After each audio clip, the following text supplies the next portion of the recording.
یہ بابا جی مصلی اٹھائیں گے، کہیں جائیں گے تو میرے پاس بھی لوگ آئیں گے۔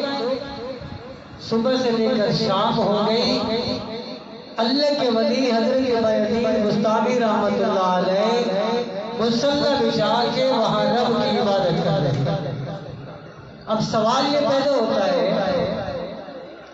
دیکھنے والے یہ سوچیں گے کہ بابا جی طوائف کے گھر کے سامنے عبادت کر رہے ہیں، نہ جانے ان کے دل میں کیا ہے۔ جب تک ہمارے ذہن ٹھیک نہیں ہوں گے، جب تک ہم اپنی سوچ کو نہیں بدلیں گے، کبھی بھی کامیاب نہیں ہوں گے۔ وہ طوائف باہر رہی، بابا جی کیا مذاق ہے، عبادت کرنی ہے تو اللہ کے گھر میں جائیے، عبادت کرنی ہے تو پھر مسجد میں جائیے، یہاں میرا کاروبار کو بند کر کے رکھا ہے۔ اگر آپ کو عبادت کرنی ہے تو مسجد میں جائیے، وہاں جا کے عبادت کیجیے۔ خدا کی قسم